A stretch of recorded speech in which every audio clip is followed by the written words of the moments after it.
We also heard the Chancellor very keen to say that Brexit is to blame for much of the economic turbulence of recent years. What did you make of that? Absolute bollocks. Because the Chancellor said at the last budget, not we will fix the foundations, but we fixed the foundations, which slightly does prompt the question of, well, then why are you coming back for round two? The thing about Brexit is that it is what you make it. When you say that, I just, I feel more like Steve Bray listening to you say that. No, well, quite. Sort of three phenomena at work here. I may get pushback on all of these. We can't just have a conversation about numbers. We also have to have a conversation about culture. Hello and welcome to Quite Right. I'm Michael Gove, editor of The Spectator. And I'm Madeline Grant, assistant editor and parliamentary sketch writer at The Spectator. And this week we'll be discussing Rachel Reeves' emergency statement in Downing Street. Was she attempting just to save her job or to save the country? And we'll be discussing the apparent rise of a new kind of nihilistic violence on the streets of Britain, following on from the horrific attack in Huntingdon at the weekend. And we'll be asking, Halloween or Bonfire night? Which is the real festival to celebrate? The Chancellor, Rachel Reeves, addressed the country in quite an unexpected address that was televised, in which she set out the difficulties facing her as she and her team prepares for the budget later this month. What was your reaction to what the Chancellor was saying? I felt it was a bit like your girlfriend explaining a little while before she ditches you that she's not entirely happy in the relationship. It's not really working out. It's more about her than you. She was... And her ex-boyfriend left her in a terrible state. Precisely. Because this was a softening up exercise. And again, there's absolutely no reason why the Chancellor should, less than a month before the budget, give a speech at 8 a.m. in the morning in Downing Street. It's not as though this is a prearranged or required lecture to this business audience or that academic group. It's a deliberate, very political intervention which is designed to frame the debate in advance of the budget in order to outline who she blames for the predicament that she finds herself in, why she's making the choices that she is, and it provides her, she will believe, with two comforts. If, as seems inevitable, taxes have to increase, she can say, I warned you. Yeah. If, by some miracle, she is capable of pulling off an arrangement which means, in particular, that any tax increases are minimal and targeted, then she can say, well done me. Considering the dreadful situation that I outlined just a few weeks ago, haven't I done well in navigating my way out? And she was perhaps also addressing the markets a little bit, reassuring them that she's not going to, borrow loads more. She's going to keep everything within her fiscal rules and basically don't spook the horses, because we have already seen how careless talk has spooked the markets. And I think that some of the stuff that has been trailed from this budget in particular that has ended up in the papers seems to be, it does happen every budget. All kinds of mad ideas get floated around to see how people respond. But some of the stuff that has been leaked or has found its way into the press speculation has been pretty drastic. I couldn't believe when I read, I think it was in the Times, that they are mulling some kind of an exit tax, that's probably sort of Venezuela-style socialism, the idea that if you try to leave the country, you and your assets will be taxed on the way out. It's also kind of crazy, because if that is what they were planning to do, the last thing they should do is tell the country that that's what they're thinking. But the fact that such ideas are in play suggests that things are actually quite panicked in the Treasury, and that, the situation is not good and they're looking for any and every option. You're absolutely right. The speech this morning was intended to do two things, and overall Rachel Reeves has been trying to do two things in her strategy. One is to reassure the markets and also to consolidate her own position when it comes to overall fiscal balance. What she's been trying to say is that, come what may, it won't be the case that borrowing will increase, and therefore, since spending cuts are out, tax rises are in. Now, one of the reasons why she wants to do that is that she wants to reinforce a message to Keir Starmer that she is the person who comes between him and a run on the pound, that she is the person who's the guarantor of international markets' confidence in the British economy. And we saw a little while ago when she was caught tearful in the House of Commons after the failure of her benefit cuts, when there were market tremors, those tremors were construed as fear that anyone who replaced Rachel Reeves would be likely, Andy Burnham style, to say to the bond markets, we don't care about you.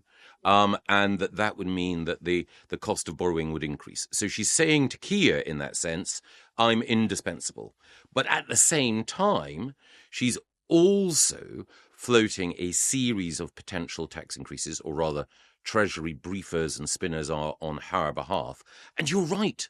Part of the problem with that is that even though it gives us an opportunity to see what works or what doesn't in terms of parliamentary Labour Party opinion, it also has a chilling effect on investment. And the exit tax that you describe is one that means that for anyone who at the moment is contemplating whether or not they want to stay in this country, it's an incentive to leave. For anyone who's thinking of coming in, it's a way of saying, don't risk it. But I suspect they probably won't go that far. That, this isn't Jeremy Corbyn's government. It's not that left wing. But how on earth did something like that come to be leaked to the press in the first place? It seems like cloud cuckoo land. There will be a number of people in the Treasury and around Rachel Reeves who will feel that we've got to try everything. There've got to be ways of increasing taxes. And again, there are at least two approaches. There's the straightforward shakedown of everyone, i.e. increasing income tax or VAT, but income tax is obviously the main and arguably most progressive means of doing so. And then there's also soak the rich. So one of the ways in which Rachel Reeves can say to her own parliamentary party that we're looking after working people, and one of the ways in which she can deal with a growing threat to her left from the Greens and Liberal Democrats and others, is by showing that Labour values, i.e. hitting the wealthy, are what animates her, that she's someone respectful of the need for fiscal rectitude, but at the same time, her heart beats on the left. So she will be trying to see which of these metrics or interventions can hit the rich and satisfy the crowd. Mm-hmm. The curious thing in the mind of many people around Rachel Reeves, given exactly as you say, the flight of so many people to Milan, Switzerland, Monaco, Florida and elsewhere, Abu Dhabi, is that they believe that actually the stories about the flight of the wealthy are exaggerated, and that in particular, if you look at property assets, homes can't move. Mayfair mansions may be occupied by masters and mistresses of the universe, but they can't, you can't treat London like a monopoly board. You can't take the hotels and homes off the Mayfair squares. And so that is why one of the ideas that is now floating is the so-called, and this is going for broke, as it were, the 2+2 option. 2 pence on income tax and also 2% of the value of your home as a wealth tax. Ooh. And that would be a way of raising the maximum amount. And the thought would be, do it now. It's not the first budget, but it's still early on. The ground has been laid. And that will give you the money to invest in the NHS, to do progressive things, and therefore to stave off the assault from the left. Now, that's high risk economically, but it does have a certain rationale politically. I suppose so. Although one of the interesting quirks of politics recently has been that every year the Labour Party seems to become more affluent, more graduate professional and less working class. So they may actually be pissing off a great deal of their own core vote these days, which is quite funny. I guess we have to laugh, otherwise we'd cry. Yes. The thing that really struck me when I was listening to Rachel Reeves speak is that maybe it's because, when you're the sketch writer, you listen to a lot of politicians talking and it's often deeply repetitive. But I felt like I'd heard that speech almost word for word. There was nothing new in there. It felt like, as you say, getting the excuses in early. There was like a lot of we inherited. But there was also a weird paradox at its heart, because the Chancellor said at the last budget, not we will fix the foundations, but we fixed the foundations, which slightly does prompt the question of, well, then why are you coming back for round 2? And I absolutely loved it when she said, this isn't about relitigating old choices before going on to relitigate old choices. It's sort of like there is a hard and fast rule of politics that when a politician says, this doesn't mean that we're doing X, or this is not to say that X X is exactly what they say it isn't. Yes. Yeah. No, completely. And you're absolutely right. It's a piece of rhetoric as an attempt to make an argument that will win people over. It was, again, as is so often the case these days, just a collection of hand-me-down cliches. And one searches in vain, apart from the attachment to those fiscal rules, i.e., constraining borrowing, for any intellectual thread that guides it. So at the end, Rachel Reeves says, I put, country before party. But overall, what she's done, as you pointed out, is to say it's the evil Tories what done it with their Brexit and their austerity. Don't blame me. And we also heard the Chancellor very keen to say that Brexit is to blame for much of the economic turbulence of recent years. What did you make of that? Absolute bollocks. The Brexit ate my homework is an excuse that we've had for a huge variety of things. There was a period when companies who were reporting their profits would say, well, of course, we haven't done as well as we might have done because of Brexit, because amongst a particular class and cast of commentators and politicians, Brexit is an all-devouring beast. It is a wickedness incarnate. Those who argued for Brexit are the political equivalent of Satanists. Therefore, if you blame Brexit, then you, A, look virtuous in their eyes, and B, you can point to some other changes that you want to bring in, which you feel are required because of the terrible damage that Brexit has done. Of course, if you leave a single market, there are additional trade frictions. But it is also the case that Brexit confers on the UK government regulatory freedoms in areas from AI through to gene editing, some of which the government have taken advantage of, some of which they have not, some, like gene editing, are at risk in the Brexit deal that the government want to, the new sort of post-Brexit deal rather, that they want to bring about. So I think that it's a crowd pleasing element, that it is bringing on Mr. Punch at a critical moment, or a pantomime villain in order to have people to boo and hiss in order to misdirect attention. And there's certainly been very real pain in particular sectors, for example, exporting businesses who based in the UK that now find it harder to export to continental Europe, for example. But I think there is this attempt to blame it for all ills and every sector and every problem.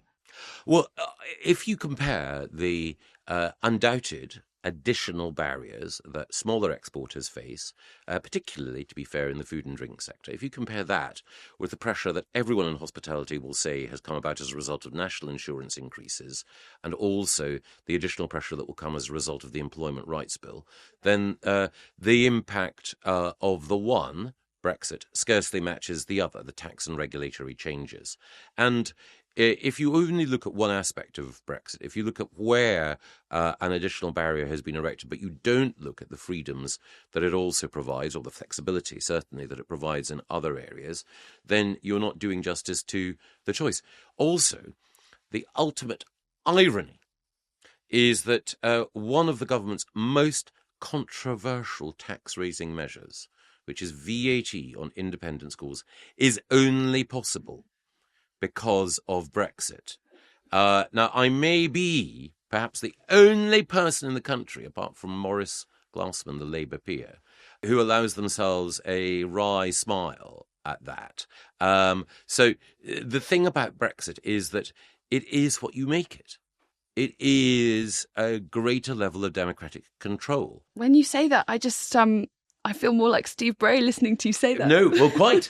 But this means that governments take responsibility for their own they should. Decisions. That was a good argument in itself for Brexit, but clearly we haven't got past that. No, because it's still being blamed for everything. Well, my view is that governments should be able to make tax changes like that and then live with the consequences. So if you say, yes, we do want to practice the politics of envy, great, because then people know what's in your heart, what your values are, and then can make that judgment about whether or not you deserve the exercise of power.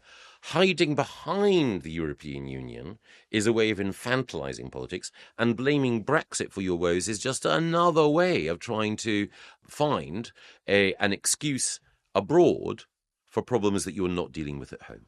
But if Rachel Reeves is changing position or altering the argument to meet what she considers to be new reality, she's not alone, because also this week, on Monday, Nigel Farage gave a speech in the classical surroundings of a trading hall in the city, flanked by Union Jacks, in which he too was repositioning himself and saying that reform could now be trusted to balance the books, that the extravagant manifesto promises of the last election no longer held.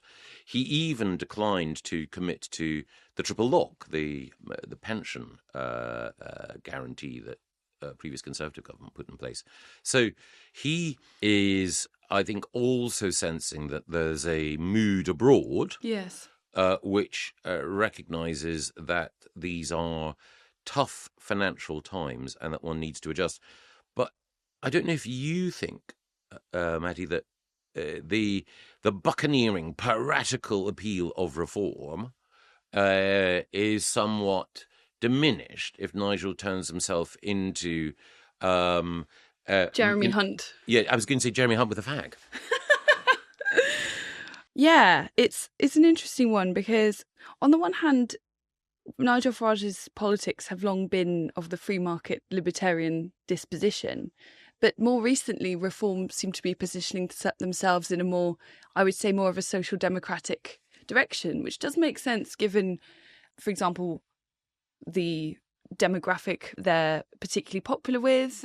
It's interesting that he won't rule out changes to the triple lock, because the Reform have very strong support amongst pensioner age people and those approaching pensioner age. Although right now they have very strong support with almost everyone, it seems.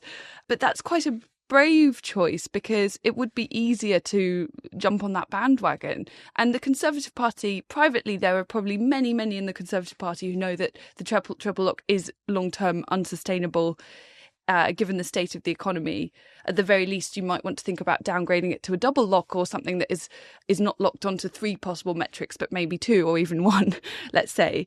But they won't admit that publicly, because they know that their party support has dwindled to essentially older demographics almost exclusively supporting them at this point. So they know that they have to dance with the one that brung you. It's interesting that Farage would not do that as well. It suggests that he thinks that his support is actually wide enough that he doesn't have to buy patronage in that way. Of course, I could be wrong. He could turn around and say, of course, we're going to secure the pension. I mean, it's not exactly a politically easy thing to do. I mean, look at the furore when Labour suggested means testing the winter fuel payment, which is probably on the scale of the lower hanging fruit when it comes to welfare and older people. So it is very difficult. But I kind of think that in a few years' time, the economy could be in such a bad way that these conversations might be academic. You know, we'll have had a crash and it will no longer be possible. And it's just a case of who is to continue welfare at the rate that we've been doing for some time. And it will just be a case of who was the first person to acknowledge that and be brutally honest. I think that's true. In the run-up to the budget, over the course of the next 3 weeks, we will see Reform having presented itself more hawkishly, the Conservatives also having been clear that Javier Milei and chainsaw being taken to public expenditure is their model, and Labour betting on a bigger state and what they would think of as investment. So it does seem as though there is greater clarity in the battle lines that are being drawn. Yes, that's actually a very useful way of looking at it. A lot of people are going to be disappointed by this budget. Yes. Another of the lines that has been trailed, which seems to be perhaps a bit more likely than the exit tax, is the Treasury is apparently looking to define explicitly what is a working person, which is a question that has bedeviled the government for some time. I find it quite funny that there's been such confusion over Labour's inability to define what a working person is. And I genuinely think they got into that trouble because they don't like to use the term working class anymore. So working people is the compromise. But the figure that has been touted is 46,000 a year annual earnings. Yes. And so, anything above that, you're not a working person. But Yes, at least if- it confirms that MPs are not working people. Certainly not. So below £20,000 a year, you're poor. Above £46,000, you're rich. But between £20,000 and £46,000 is the sweet spot where you are a working person who deserves to be insulated or protected from any tax increases, or certainly to be the beneficiary of other support. So we know now where the electoral battleground is and what the precise definition of a working person is. I agree with you. It'd be far better just to say working class and be clear about it. And the irony, again, as you mentioned earlier, is that if you are working class, you're far more likely to vote, support and want to see a reform government, whereas Labour's support is increasingly drawn from elite knowledge workers and the public sector. Precisely. And while Rachel Reeves does not come from the purple of the aristocracy, it's nevertheless the case that she's not poor, and I think it would be stretching it somewhat to say that she's working class. And we're reminded that she's not poor, of course, by the controversy surrounding her rental property this week and the selective licensing regime of which she's fallen foul. Last week, presciently, you said that the system was rigged against landlords. This week, we discovered that Rachel Reeves fell foul of it. There was a little less questioning of her about that today. And in a way, I think that may have been another calculation. Am I too cynical? In that if she makes a big, or certainly lengthy, speech about the economy, it seems trivial on the part of people to ask about her own domestic arrangements. But I don't know if looking at Rachel's tersigiverations about her licensing of her rental property, Maddie, if you felt vindicated. I just felt very angry that we're making it so difficult for people to rent out property. I mean, we have a housing shortage and it's a hard and fast rule of economics that if you want to see less of something, you tax or regulate it further. So that's exactly what we've done. Maybe we shouldn't have these dumb licenses rather than, oh, Rachel Reeves a hypocrite. And she must obviously have a lot of money coming into her account because part of her and her husband's defence was that they didn't notice that the £950 hadn't left the account or something. So yes, to not notice that kind of money, you must be in a pretty good financial position. Yes, it's not a good look to say 950 quid here, 950 quid there. I scarcely noticed. Yeah. But I think you're acute in pointing out that criminalising quite a lot of this either standard commercial activity or other forms of behaviour that you want to, police and regulate perhaps or nudge. Criminalising it is a problem. It was a point that Kemi Badenoch made, which was deliberately misconstrued by some, about the COVID lockdown.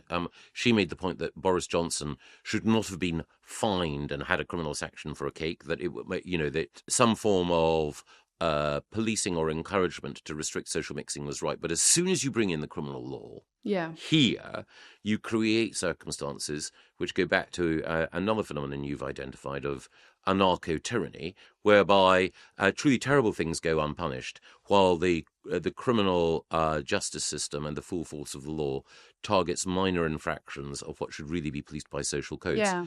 But that takes us to what I want to talk about after the break, which is the reflections I think that all of us have had after the horrific attack on Saturday on the train from Doncaster to London that stopped at Huntingdon, because I think that illuminates our understanding of crime and justice and violence in a particularly chilling way. So we'll be discussing the rise of nihilistic violence after this break.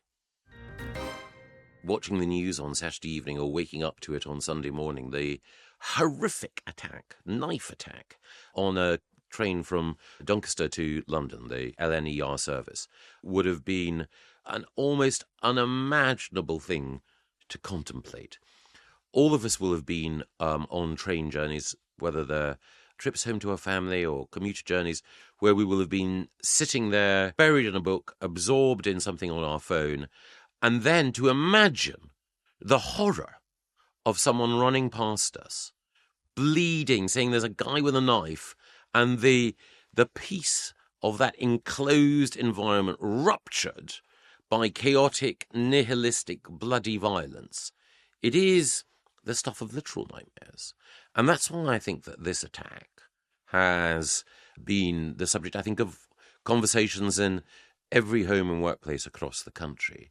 And Maddie, when contemplating both this isolated attack, and of course we know a bit about the guy who's been charged, but we don't know everything. No. But what we do know is that this is the latest in what have been a number of apparently nihilistic or almost sort of deliberately wicked acts of violence, which seem to afflict our society in a way that people outside the United Kingdom are increasingly commenting on. Yes, I agree. And what really does alarm me about this attack, I think it's already happening slightly with this attack, and also the murder of Wayne Broadhurst, a man who was out walking his dog in Uxbridge when he was stabbed to death in broad daylight. A completely random attack out of nowhere. I mean, obviously, we don't know everything about either attack and why it happened. But what I find really terrifying is just the fact that we move on very quickly from talking about these things that would, I would say, in my living memory, definitely would have occupied the news bulletins for days and days and days, weeks, months, perhaps. And now it's almost like this has become the new normal and people have inured themselves to it. And the prospect of that being the case, I almost find almost as alarming as the horror of the attacks themselves. Yes. And overall, the government, statisticians, seek to reassure us by saying that crime overall is reducing. And that... Like murder is down, for example, they would say. But I think that the particular challenge, which you've identified, is that the stranger danger, the prospect of someone unknown to you attacking completely out of the blue is greater. And also random antisocial violence or random antisocial criminality, whether that is, the knife attack that you mentioned, or even things like shoplifting. Those have become symbols of a broader breakdown of disorder. So yes, you are far less likely to have a drunken rammy between football fans outside Millwall Stadium. That will be more heavily policed. The sorts of traditional arenas of male violence, as it were, they're less of a cauldron. But there is a difference, and it's one which seems increasingly chaotic. So in the past, one might have known that there were ways of keeping oneself safe. Now people will feel that there is an element of chance and risk. Yes. Which means that they feel, even in environments that would have felt completely safe, yes, danger lurks. I do think it's actually important to push back on that narrative that everything is getting better and murders are down. I mean, part of the reason that murders are down in the statistics is actually not that we've become less inherently violent, I don't think, but in many cases it's because the first responders have got much better, the technology has improved, and they've got much better at saving lives of people who are stabbed, who in previous years, in quite recent history, would have probably died from those injuries. And I think that argument is somehow kind of bandied around to make people feel that actually they're being made to feel this way by the media, by politicians, by dishonest actors who are kind of stirring things up. But in many cases, it is informed by what they can see around them. And there's also a question about if you are a law-abiding person, if your gang violence is not something that is likely to affect you if you're a law-abiding person, unless you're unlucky enough to be caught in the crossfire or a victim of mistaken identity, let's say. But what these attacks seem to suggest is that it could happen to anyone at any time unprovoked. And also, the crimes that people are much more likely to actually experience firsthand, unless they're involved in a gang or they're unlucky enough to be caught up in it because of where they live, are things like shoplifting, which has become essentially decriminalised under the last government and has continued to be so under this government. That is how people experience crime day to day. Therefore, the lower rate of murder is unlikely to make them feel that much safer. On shoplifting, just a tiny example, anecdotally, from round here, where we're recording in the Spectator offices. The other day, I was at the local pret-a-manger, and I noticed someone behaving slightly suspiciously, who appeared to be stuffing lots of sandwiches into their bag, then lots of cans of Coca-Cola and so on, then lots of those little puddings, and it seemed as though they were preparing almost a picnic for themselves. Then they made a bolt for it.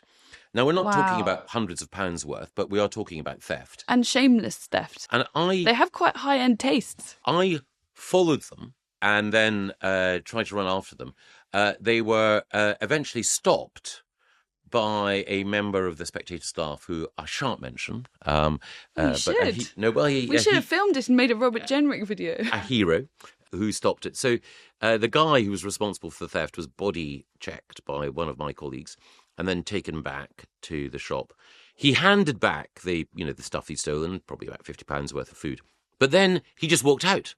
No further action taken. It wasn't in the interests of the security team, the staff, or all the rest of it. So from his point of view, he'd been thwarted, but there was no penalty. Comeuppance whatsoever. And again, I've noticed, I live perhaps unsurprisingly at the moment in a relatively, bourgeois part of London at the moment.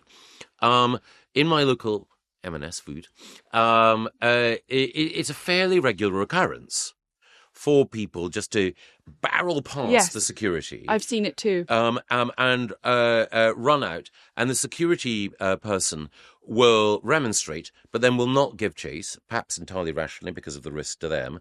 And so it's basically the case that it is become, for so many, exactly as you say, a crime where there is no downside if you're the criminal. No, I've had this where I've been getting onto a train or a tube, and it's very big on the underground, but I've seen it in normal train services as well, where someone has jumped the queue or jumped over or tailgated you. I usually find I don't have the courage to remonstrate with people when I see it happening, except if I've had a few drinks. Yes. So once on a train, I told off someone playing loud music because I was not 3 sheets, but 1 or 2 sheets to the wind, and it gave me the courage. And actually, they I think I seemed a bit crazy to them, so they immediately did what I asked. But I don't normally have the balls to do that. And on this occasion, I tried something similar, and I even told the security guard, and he kind of looked at me like, I mean, I don't like to be a snitch, but it really does grate on you after a while when you're like, I'm a mug, I'm paying full price. Yeah. I think what's the point? I sympathise strongly with you. I'm sure every listener will. However, one of the reasons why you or I or anyone else might shy away from remonstrating with someone who's clearly breaking the law, who's a free rider, or who's, smoking on the tube or whatever, is that the risk that at might perpetrate an act of what would otherwise be unthinkable violence is there. Yes. And I think that there are at least sort of 3 phenomena at work here, and I may get pushback on all of these. One, it is the case that there are a group of people whose mental health, whatever fragile condition it might have been in, has been made worse as a result of drug taking, particularly strong cannabis or skunk, that exaggerates psychoses and leads people to behave in an increasingly irrational fashion. And I think our failure to effectively police what has been considered as a soft drug has led to a mental health and violence crisis. I think there's a second thing, that many of the people to whom we most want to give asylum are people who are fleeing conflicts. That is a completely understandable and a good Christian instinct. But many of those people will be people who will have been traumatized by and who will have witnessed horrific violence. And they might be Islamists as well. And that takes me to the third thing, that there will be people who will come from cultures where there is a recourse to violence if your honour, masculinity, or face, as it were, is somehow compromised. So that doesn't mean in the last 2 cases that one shouldn't accept that there are some individuals from those war zones and those cultures who deserve asylum. But it does mean that overall there is a risk of importing people who, either because of the trauma that they've witnessed or the culture from which they come, do not have the same resistance to and inhibitions about the exercise of violence that others might. Yes. And in fact, both of the harrowing events that we've talked about, the Huntingdon stabbing spree and the murder in Uxbridge of Wayne Broadhurst, which, by the way, was not mentioned in PMQs the following day. I couldn't believe it, that we just, we were back to talking. Keir Starmer was bragging about banning zombie knives, and the fact that a man had been murdered in broad daylight just didn't warrant a mention in PMQs at all. But I digress. I think both of these stories both follow actually a very familiar trend that we've seen a lot of. So, for example, Huntingdon specifically, as you said, appears to be somebody mentally ill. But it's also the case that there were multiple opportunities to stop him, Yes. which were missed by the authorities. And there are other cases that follow that pattern, including the Valdo Calcane, I think his name is, who murdered the Nottingham killer. The two young people and an older gentleman in Nottingham, just senselessly killed in probably not dissimilar circumstances. And of course, the murder of Wayne Broadhurst is someone who has apparently come to this country looking for sanctuary and been given a home, and decides to go on a murderous rampage by way of recompense for that hospitality. And again, this is where I think a real tension arises. So the straightforward and conventional charitable view would be that if someone is fleeing a war zone, particularly if that person comes from a group that may be on the receiving end of violence there. If someone has been, for example, coming from the equivalent of the Rwandan genocide, and they're from one of the groups that have been targeted, it is a natural act of Christian, I think, well, actually universal human compassion to say that that person should enjoy the sanctuary that asylum provides. However, there are simply so many conflicts occurring worldwide that we as a country can't accommodate everyone who is a real or potential victim of that wickedness. But also, it is the case that if we look overwhelmingly at the number of people who are coming here, they are young men who will be not the only victims, it's women in particular, and children who will be, but what we have are young men here whose upbringing, socialization, and culture will have been in environments where the taboos against violence or impulsive behaviour will not have been in place to the same extent that they are enforced or have been enforced in the UK. It's a profound concern, and it means that in a debate about asylum seeking and migration, we can't just have a conversation about numbers, we also have to have a conversation about culture. Yes, we do. And basically, this thing of which I'm seeing a lot, where those who do complain about this and raise the alarm there's a certain kind of often male, a very online smug man that will basically tell us that we're imagining it and that, you know, you're being told to be afraid. Nigel Farage told you to say that, whatever it is. Even when drawing attention to a very scary uptick in sexual violence in particular that often occurs around asylum destinations and HMOs and so forth, that people are beginning to track and pay attention to. And it's not possible to do that kind of gaslighting. I mean, one difference I think with the past is that because of social media, it's not possible for politicians or, I suppose, the powers that be, whether it's the broadcasters, for example, to choreograph and stage manage what the information that we get about these incidents. So, for example, after 7/7, amid the horror, there were many tales of, you know, for example, the courage of the first responders, the man that made a tourniquet and saved somebody's life at Edgware Road. And now, before we get any opportunity to think about those sorts of positives and the heroism, we often see the video of the incident in question before it's even gone out onto the news. No, that's true.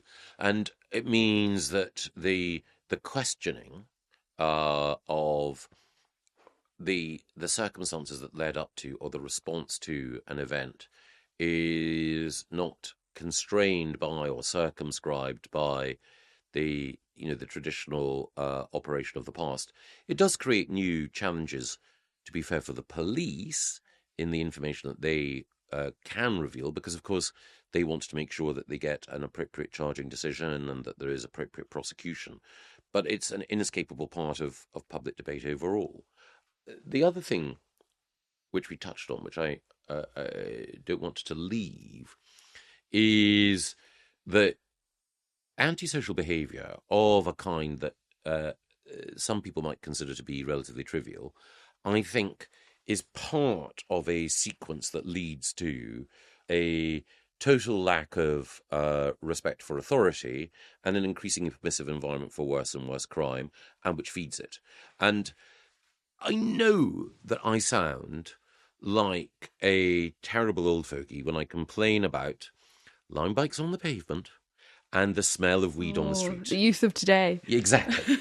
But respecting literally the rules of the road and the space available to particular individuals is about being in a civilized society.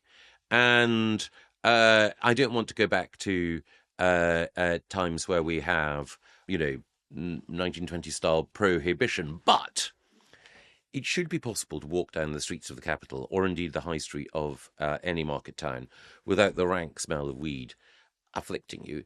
And in both cases, these types of behaviour are breaches of basic politeness and consideration of others. And a sense of a public square. Precisely. Yeah.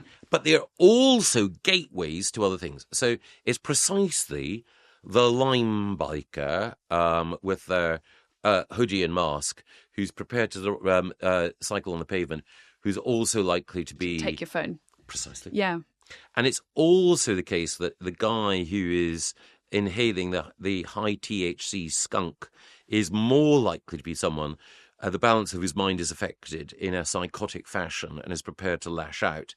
And unless in broken windows style you attend to these things, then overall the public square becomes a less and less welcoming space, particularly for women, girls, the elderly, and those who are vulnerable.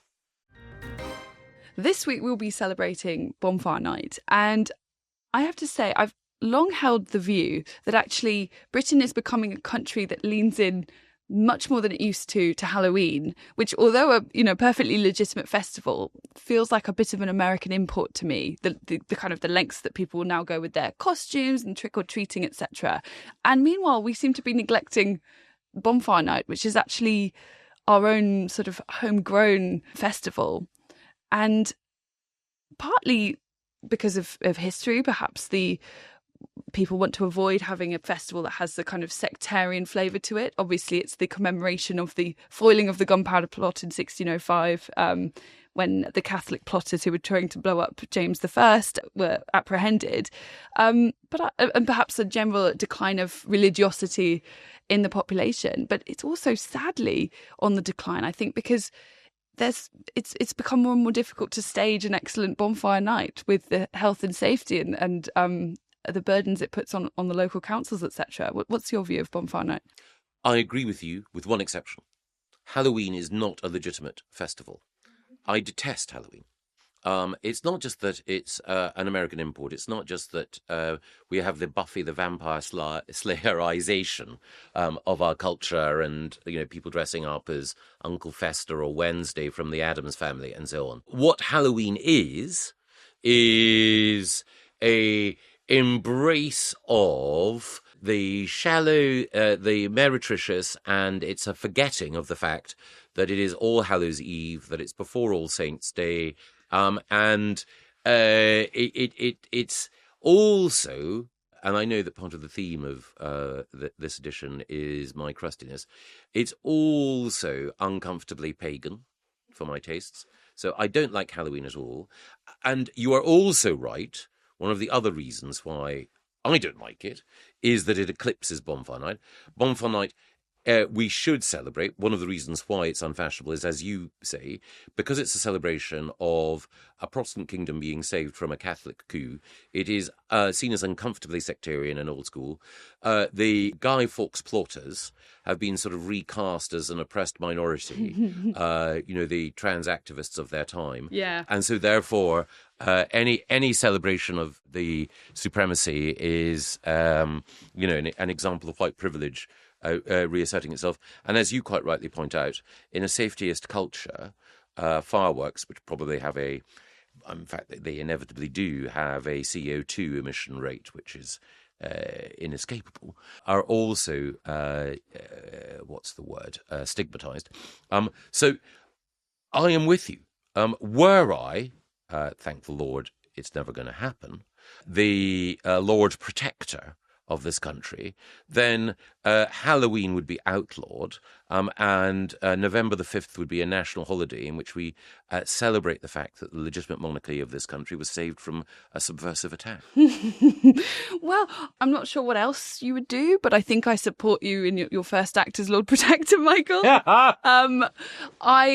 I do think that we've forgotten just how big Bonfire Night used to be. There's actually a whole service in the Book of Common Prayer devoted to Bonfire Night from, I think, 1605 until the 1850s. And partly this is like a matter of timing. So the Stuart state is looking to show its own legitimacy and to replace some of the saints' days that were lost in the Reformation and all of that kind of tradition, which I think is a very beautiful thing in itself. But then it becomes kind of interesting in a political sense because the Whigs celebrate it wholeheartedly because they see it as a way to put down the dangerous popery on the continent.